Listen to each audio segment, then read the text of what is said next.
So today, what we're going to do, we're going to finish up our discussion of the respiratory system. Then we are going to go into the lab and do the beef heart dissection Today? today. I got them out, they're about this big, there are two of them and they are waiting. Everybody okay with that? I need to go get some closed-toe shoes from the car real quick. I need to get different shoes. Well, we're not going in there right now. You'll have a chance between lecture and lab. So, basically, we have covered the vast majority of respiration so far. We've talked about the lungs, we've talked about the alveoli, how small they are, where the actual gas exchange occurs, and so forth. What we have not done is talk about the actual process of breathing. And basically, this consists of two separate processes. The first is what we call inhalation. The technical term for it is inspiration. Inspiration. You're actively taking in air from the outside. This is induced by movement of the diaphragm, which, if you remember, is that big sheet of muscle located at the very base of the thoracic cavity. And when you have inspiration, that particular muscle flattens or contracts and the air gets drawn in. After a short period of time, to allow for the gas exchange to occur in the alveoli, the opposite occurs. It relaxes and air is expelled. That process is called expiration, which is just a fancy word for exhaling.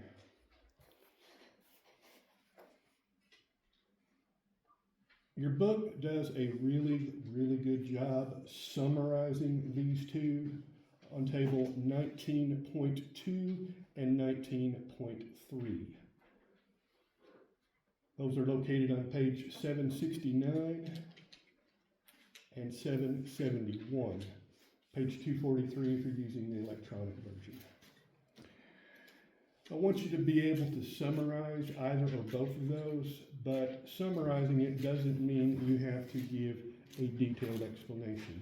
What is present in those two tables is more than sufficient. Any questions?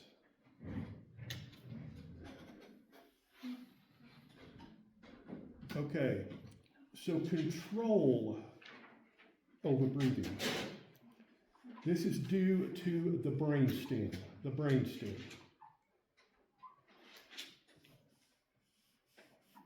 The neurons there are grouped in what we call the respiratory areas, and they initiate the impulses that result in breathing. So you've got two that are of interest. The respiratory center of the medulla and the respiratory group of the pons. Medullary respiratory center goes throughout the length of the medulla oblongata.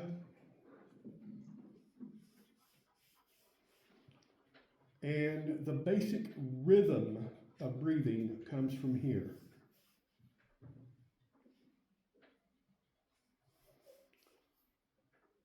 One group initiates inspiration. The second group inhibits it. And that is pretty much automatic.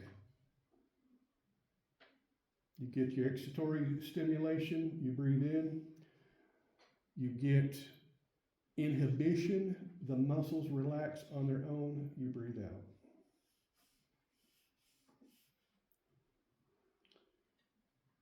In the pons, the pontine respiratory group also contributes to the rhythm of breathing. it limits the amount of inspiration.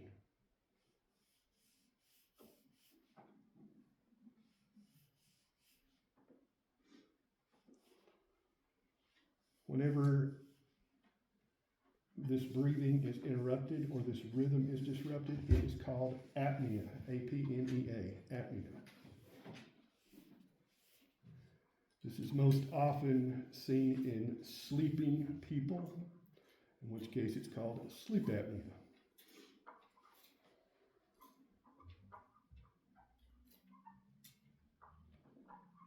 In infants, it's generally due to a problem with these respiratory control centers that I just mentioned.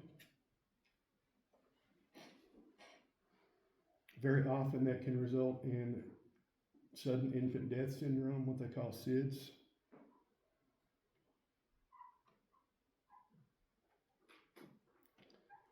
In adults, it's most often due to mechanical obstruction. Mechanical obstruction. The way the person is laying on the bed with their pillow actually involves closing off the airway.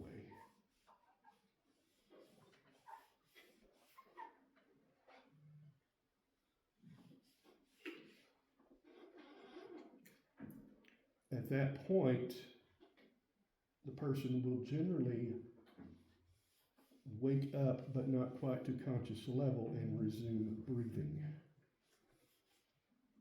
This is more common in overweight people, and it is typically treated with what they call a PAP machine, or CPAP, continuous positive air pressure. You put on a mask, and you've got it connected to a machine that essentially pumps air into your respiratory system.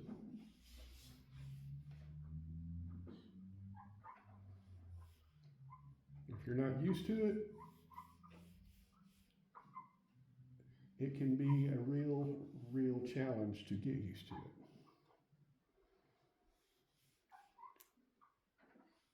So what causes breathing to occur, and what stimulates this system? Generally, it's a mixture of one of two things. The first is the partial pressure of CO2 in the lungs. The partial pressure is how much of the air pressure is made up of that particular gas.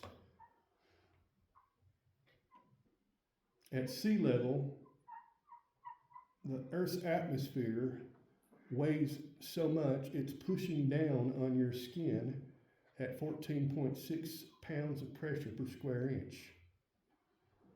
Sounds like a lot, but that's what we're used to. Anybody ever gone up a high mountain or taken a flight in an unpressurized plane, got lightheaded?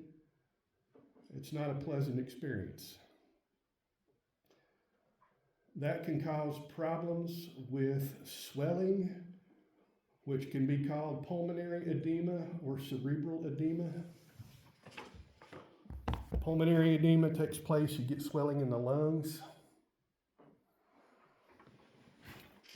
Cerebral edema, you get swelling in the brain. All these yahoos that climb all these high mountains, go up there and die, pulmonary and cerebral edema are leading causes of that.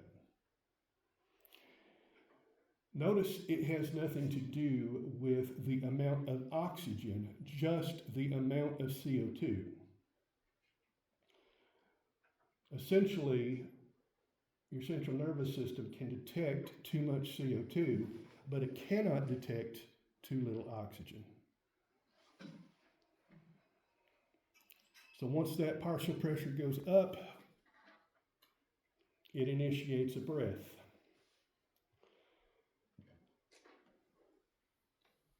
Once it goes down, you exhale. There's a backup system that measures blood pH. Since CO2 in blood plasma is a weak acid, If the blood pH drops too low, it can also initiate increased respiration. Figure 19.29 does a pretty good job summarizing all this.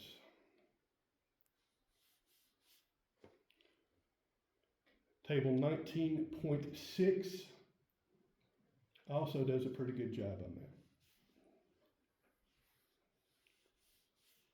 that. Any questions on that? Okay, alveolar gas exchange. Alveolar gas exchange. The alveoli are these microscopic pouches that are located at the ends of the alveolar ducts. And they have a very thin wall that separates them. They may be connected, so air can pass from one to another. They have a lot of macrophages in them to help mediate any immune responses to anything that's inhaled.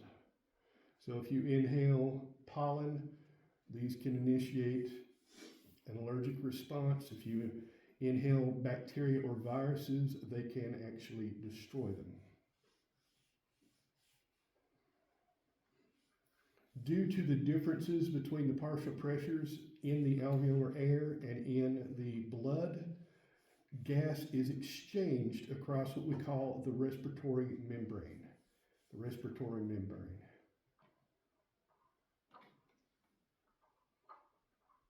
And this is simply diffusion. It does not require energy.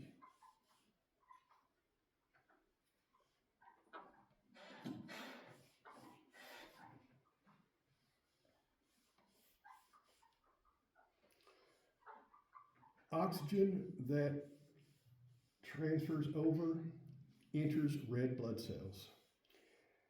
Hemoglobin is a very specialized protein with an iron atom at its center. It has 4 subunits. And basically it grabs on to that oxygen atom and forms a new compound called oxyhemoglobin. Oxyhemoglobin.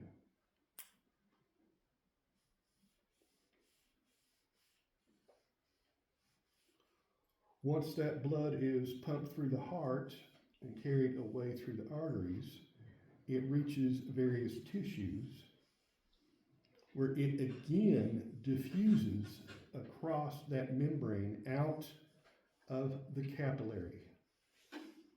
Simple diffusion, passive transport.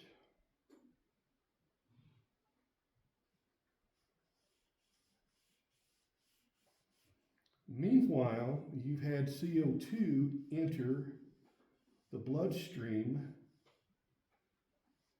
via diffusion as a waste product from cellular metabolism.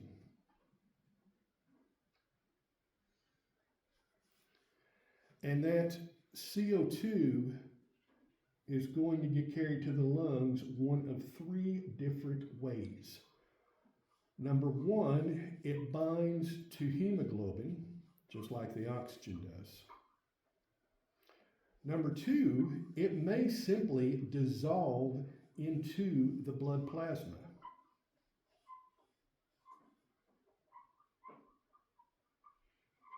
If you think of fish, they're able to survive because of dissolved oxygen in the water. CO2 is no different. And finally, they may form bicarbonate ions. Bicarbonate ions. HCO3 minus.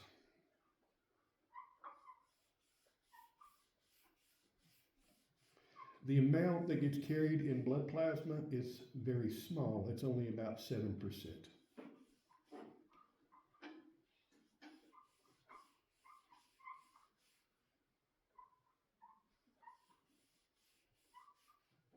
The sodium bicarbonate, on the other hand, is actually a critical way to transport all this.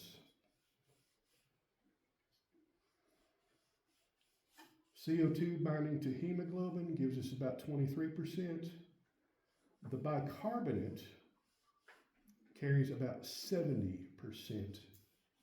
of the CO2. Summarized pretty good in table 19.7. Am I going too fast? Any questions? Last section, they talk about lifestyle changes or lifespan changes. Just like about every other organ and system we've talked about, as you get older, your lungs tend to be less and less efficient.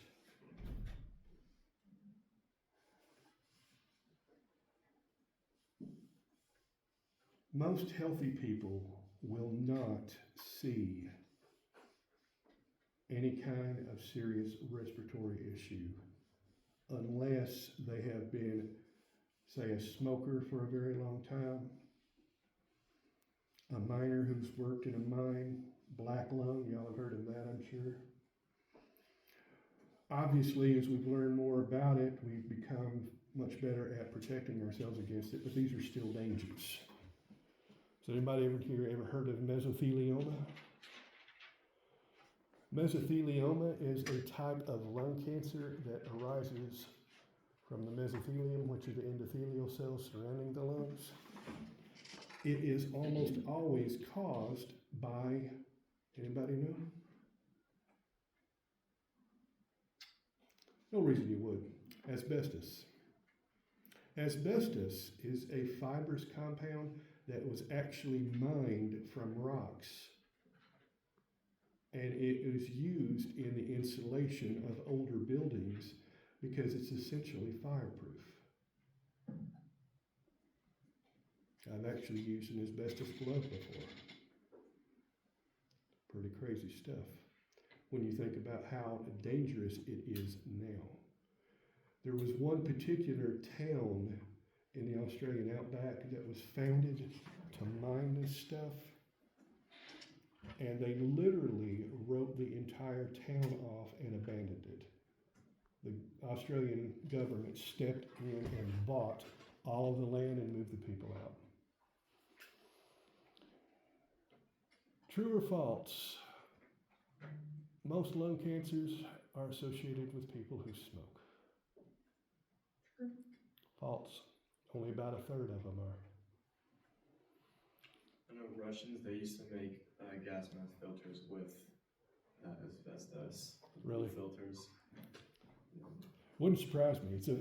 It's a very useful molecule, but we didn't know what the dangers were. Does anybody know what probably causes the vast majority of lung cancers? This might surprise you. Is Abby looking it up? No, I was texting my work. It's okay. Diet? Huh? Just like a lifestyle diet? Nope, No. not diet.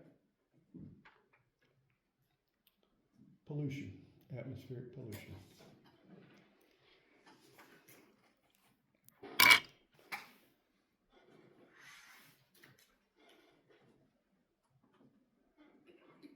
I have to look this guy up because he probably killed more people than all of the dictators added up through history.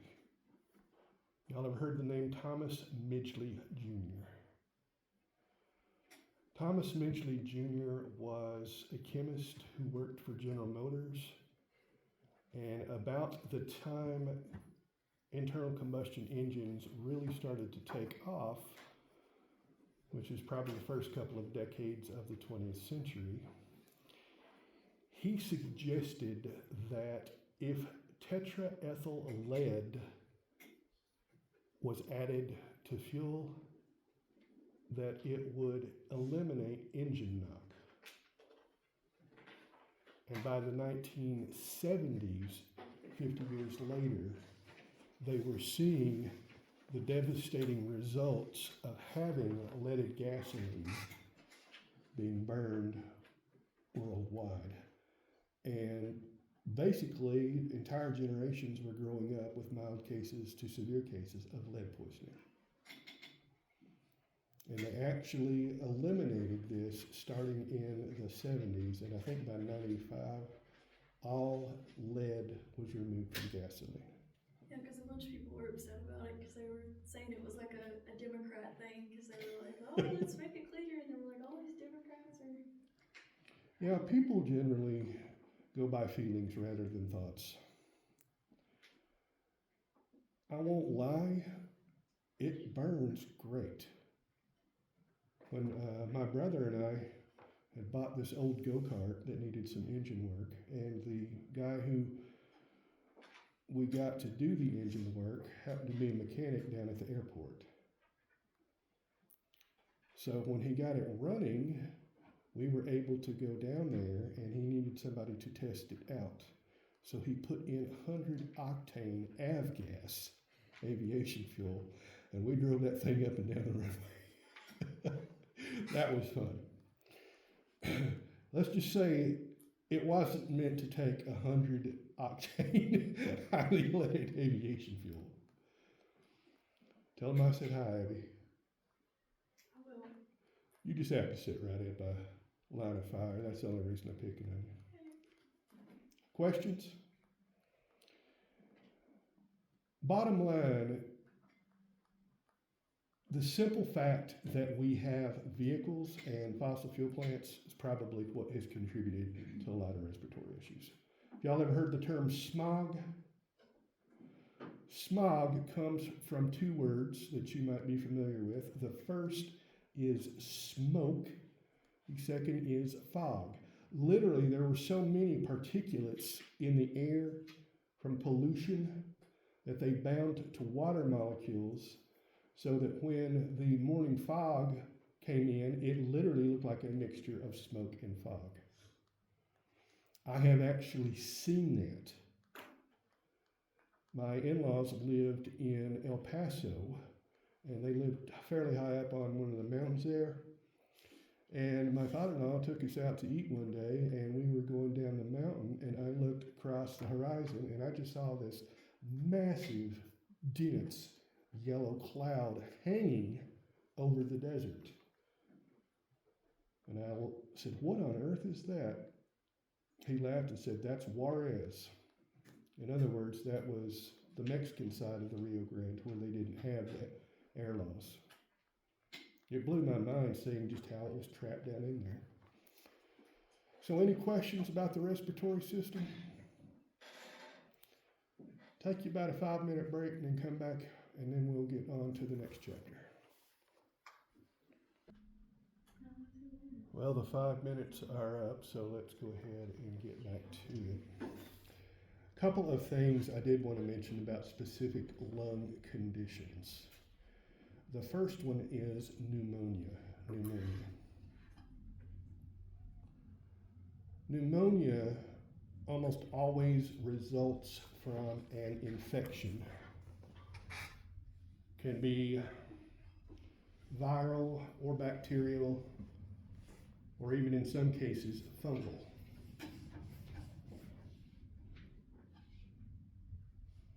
And what happens, the alveoli become inflamed, swollen, and filled with fluid. Underline that last one. That is what is characteristic about pneumonia. The lungs essentially get filled with fluid.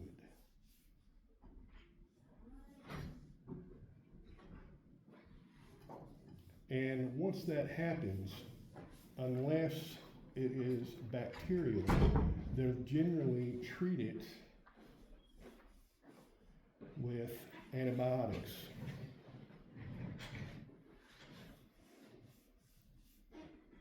If it's viral, they basically can only give you rest and fluids.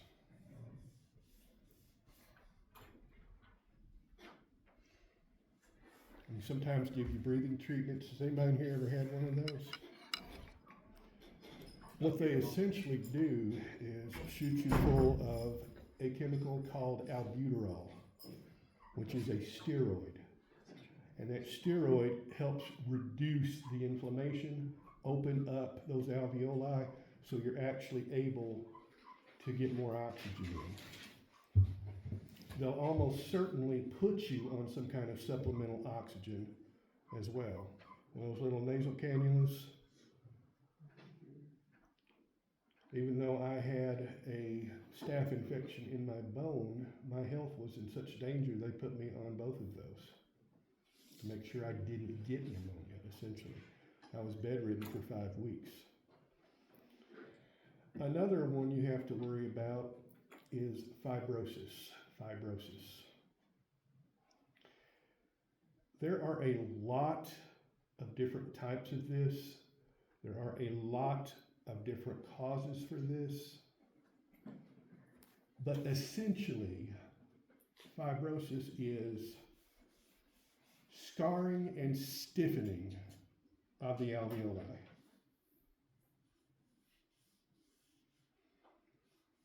Scarring and stiffening.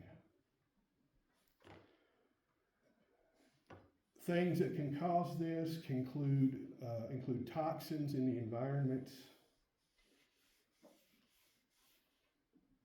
autoimmune diseases,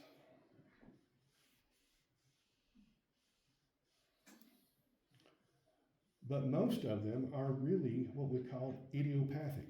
I-D-I-O-P-A-T-H-I-C. Does anybody know what idiopathic means? Unknown cause. Again, most likely probably due to air pollution.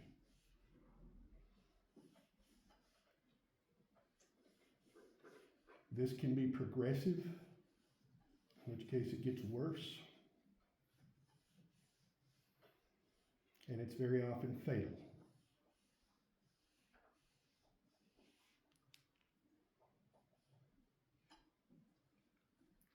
In severe cases, it may end up requiring a lung transplant.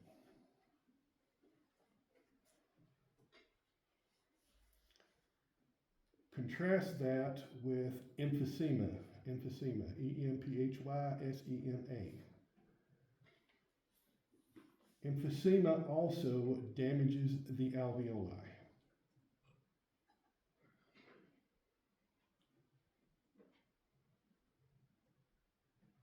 It's generally not symptomatic until you've had severe disease, severe symptoms, severe damage. Can anybody tell me what the primary cause of this one is? Smoking. Smoking, yep.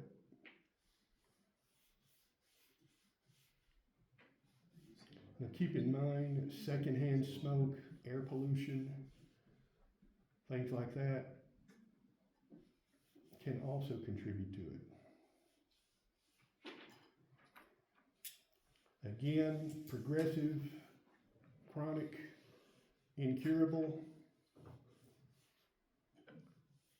generally not fatal until the later stages, and it can be managed.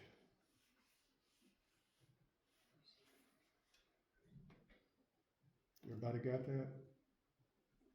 And I just wanted you to have some idea of the different types of syndromes and diseases of the lungs. We don't have to go into too much detail on this. Okay, it looks like she's about to faceplant. So next up, chapter 20, the urinary system. The urinary system. The urinary system has two functions. Number one is to eliminate wastes from the blood.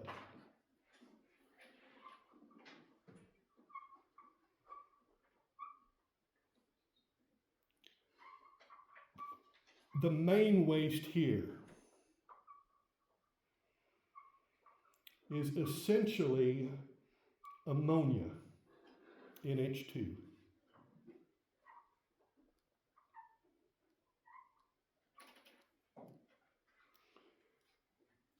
Now, NH2 is not the form that is in your body because that is a very toxic form. Your body filters it out in the form of urea.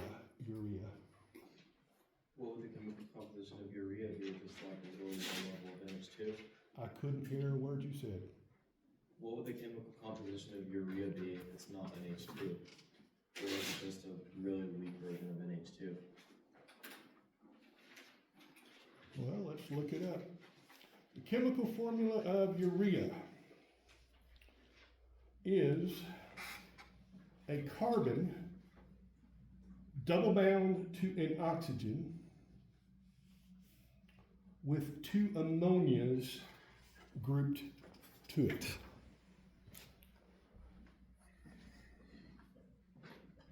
There you go.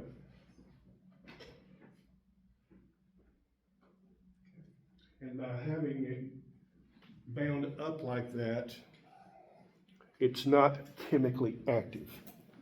It's not chemically active. Most of this nitrogenous waste comes from protein metabolism. Protein metabolism. If you think back to your basic biochemistry, we said that proteins are made up of amino acids, right? The acidic group is carbonic acid, COOH. But right across from it, it's got an amine group, NH2, essentially ammonia. So whenever you digest a protein, you break down the amino acids and they get into the bloodstream and they are toxins, so they have to be removed. Now the kidneys, the urinary system as a whole, also eliminate other wastes, other materials. They very often get the breakdown products from the liver.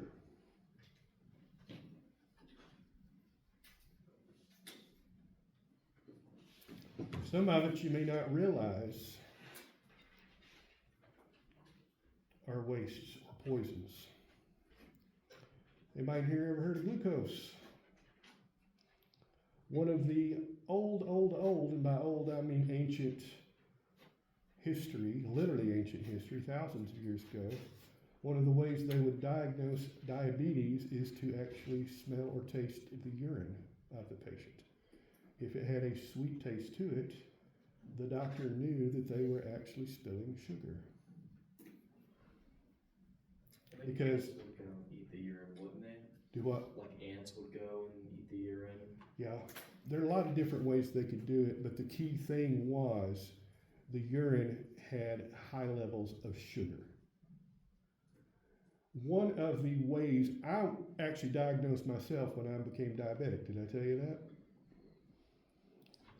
What taught me that I was diabetic was I was drinking water by the gallon, and I was still thirsty because my kidneys were working overtime to eliminate that sugar. Yes, sir. So you went into DKA, right?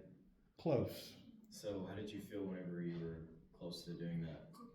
Like, did you smell the fruitiness of your own breath? Yeah, it was very, very obvious. I didn't realize how high it was. I tend to be a little bit clueless about things like that until they're really bad. But yeah, I could definitely tell. Because as soon as I went in, the nurse practitioner was wanting to see me, and she says, "Well, what do you think it is?" And I said, "I'm 100% certain it's type 2. And she immediately got a blood test, and she said, "Yeah, your glucose is over 300. That's when the doctor came in. And he said, "Which hospital?" And I said, "What do you mean?" He said, "Which hospital do you want to go to?" And I thought he meant just for getting some tests done. So I said, "Oneida." He said, "No, we mean a trauma center." And I said, "When?" He said, "Now. Like, I'm wanting to call an ambulance, but since I know I can trust you, I'll actually let you go home and your uncle can take you." And that's what happened. The other thing the kidneys do, the urinary system, is osmoregulation. Osmoregulation regulates your hydration.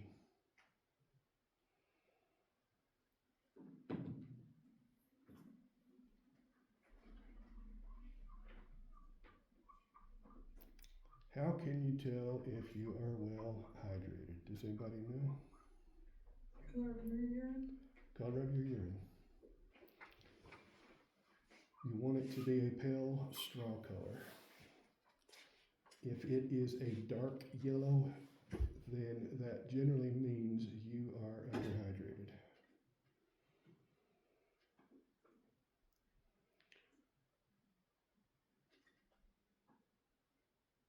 And I can't emphasize how important a function this is, because this is one you can't live without.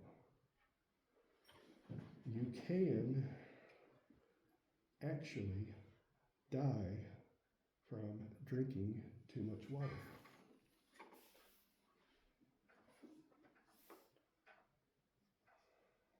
Ain't there a certain name for that? Huh? Ain't there a certain like title for that? Like label? The technical name for it is hyponatremia. Hyponatremia. And, oh boy, I do feel old, because this was probably before you were born. In 2007, in Sacramento, a radio station held a competition called Hold Your Pee for a Wii.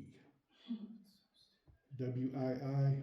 Apparently, this was some kind of video game controller. Y'all heard of them?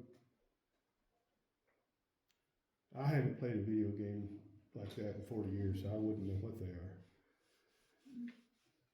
20 contestants were asked to drink 8-ounce bottles of water every 15 minutes, which later increased to 16 ounces, all without urinating. Jennifer Strange, mother of 3, participated to win the console for her children. She drank nearly 2 gallons of water. Huh? They were being stupid. She placed second, complained of a severe headache and stomach pain before leaving. She was found dead in her home hours later from hyponatremia. What was the award out of it? Well, she came in second, so she didn't get anything. I know, but what were they competing against? A Wii, whatever this handheld video controller was. I don't know what There's it no is. way. Huh? I said, there's no way I would do that for that thing. They get sued? Did they get sued? Oh, yes, they got sued. Aftermath. The morning rave show hosts were fired, and the station was found liable for negligence in a wrongful death lawsuit. The FCC investigated the station's licensing, leading to the station's closure in 2017. But that shows you the importance of osmoregulations. I want you to get down in your notes. You can get too much water as well as too little.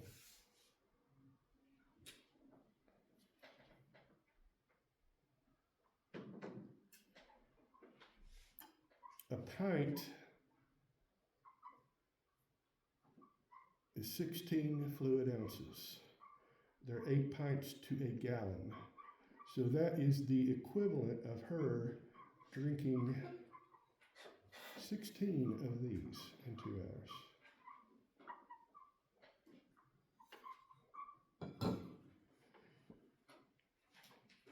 So just like anything, too much water can be a bad thing. The reason the urine is the yellow color is because of a protein called urobilin.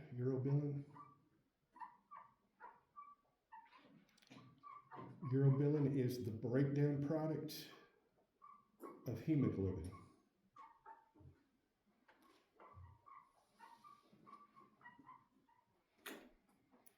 So when you have yellow pigment in your urine, it is not only normal, it is healthy. It shows that damaged red blood cells are being taken out of circulation. They are being essentially recycled and broken down. So what happens if your urine's clear? What does that indicate? If your urine is essentially clear, that is indicative of hyponatremia, too much. Now, again, this is going to vary with the individual in question, their size, and so forth. You just want like a straw yellow color, don't you? Not like bright yellow, but you want. You want a straw color, a pale amber. Would y'all like me to see if I can find a case study on this one? Didn't we do one? Interesting. Huh? Yeah, Yeah. but another one. Urinalysis is a very, very powerful tool. It can let you determine a lot of things about metabolism, your general internal homeostasis. One of the big things they look for is cloudiness. Does anybody know what that's indicative of? Infection. The urinary system is a common way for people to get infections. You may want to get that down.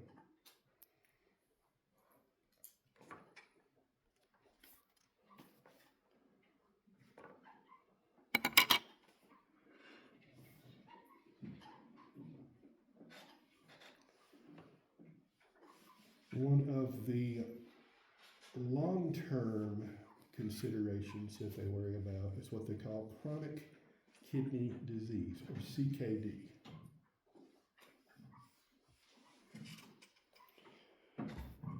To say that I am at risk for this would be an understatement. I actually have it.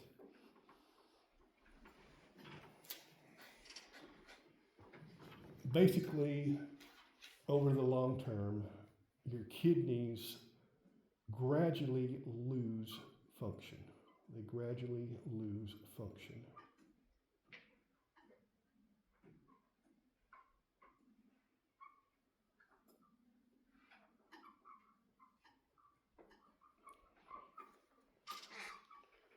The top two risk factors, does anybody know what they are?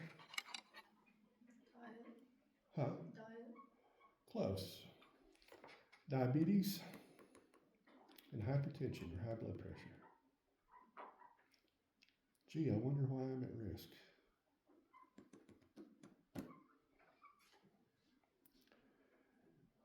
Typically, it's recognized in 4 or 5 stages. Stage 1, mostly normal function, you might have some minor damage. Stage 2, there's definite damage, but you still have more or less normal function. And for those of you keeping score, I'm at stage 2. Stage 3 is where you have moderate reduction in function due to moderate damage, and this is where symptoms may appear to start.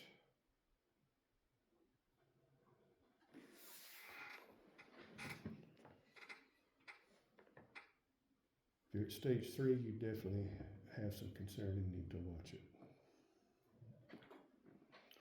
Stage 4 is significant damage.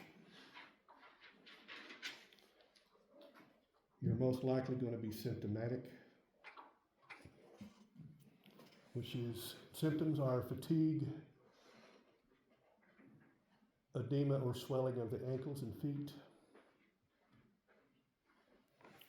muscle cramps, and one key factor is foamy urine. Foamy urine. The foam is generally indicative of protein in the urine. And anytime they find protein in your urine, it indicates damage because the kidneys are not able to filter those out and they pass directly into the urine. Now, this doesn't mean every time you see bubbles that you have CKD, but if you constantly notice this, you may want to get it checked out. I doubt very seriously that this is something that any of you will have to deal with until much later in your life, because it is definitely the result of aging, but it is a real symptom, it is a real syndrome, and you need to be aware of it. Stage 5 is generally considered kidney failure. If your kidneys have not failed,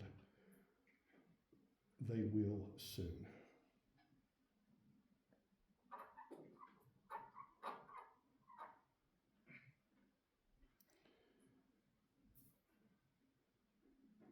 Control, same thing as you see for diabetes and high blood pressure.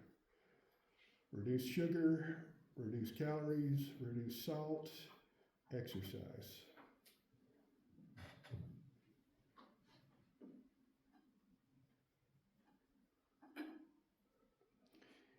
If you get into stage 4 or stage 5,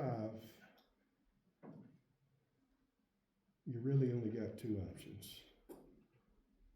The first is dialysis. Essentially, you go into a facility every few days. They plug you into a machine through your circulatory system and they filter your blood for you. Does anybody know what the other option is? Do